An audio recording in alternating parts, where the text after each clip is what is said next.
Ang sarap. Oh my God. Sarap nito.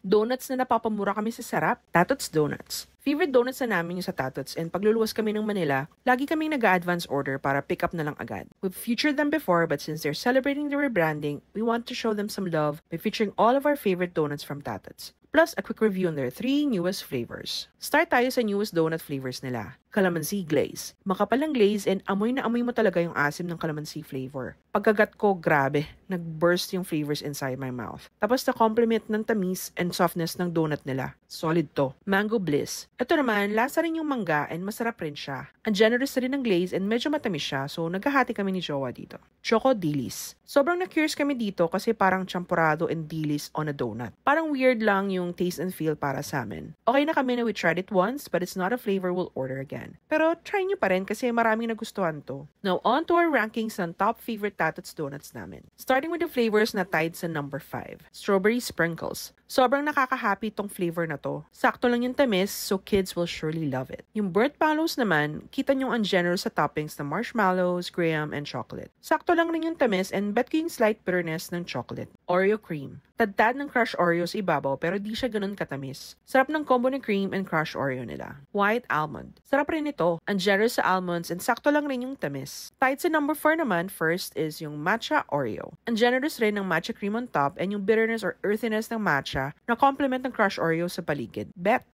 Classic tea. Sarap ng tiramisu cream on top. If you love yung medyo may parang hint of coffee, magugustuhan nyo to. Tied naman sa number 3, first is yung Cocoa Craze. This is one of their newest flavors rin. Semi-sweetened chocolate and ang generous and choco cream filling. Tapos the donut is covered with chocolate powder. Akala mo matamis pero hindi. Sarap nito. Ube ibe. Tama ba? It's a donut for ube lovers. Kita nyo naman ang generous ng ube cream filling nila. Tapos pati yung ube cream on top, sobrang malasa rin. Andun yung earthy, deep na flavors ng ube na sobrang bet namin.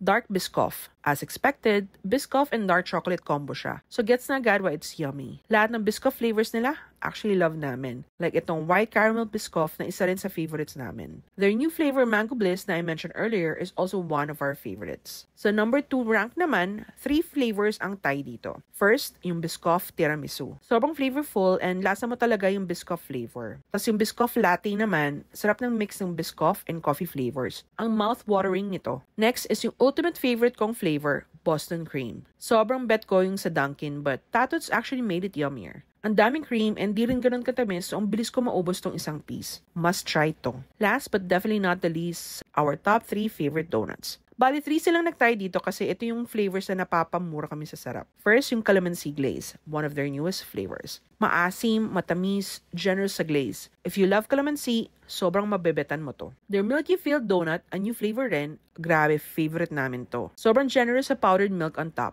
Tapos ang generous rin sa milky cream filling. At first glance, you'd think sobrang tamis niya, but no. Saktong-sakto lang yung tamis na ang bilis naming maubos yung isang piece. Finally, their peanut butter and jelly donut. Oh my God, nakaka-addict to. Ito yung flavor ng Tatots Donuts na napapaliginipan namin or namimiss namin. Ang sarap ng peanut butter na gamit nila kasi sakto lang yung tamis. Then yung strawberry jelly nila, sobrang nag-complement dun sa peanut butter. Ang generous pa sa jelly filling, so sobrang addictive talaga. Must try! That's it! If you haven't tried Tatots Donuts yet, this is your sign to do it na. I'm sure may mga donut flavors sila na maging favorites nyo rin. Let us know if may favorite na kayo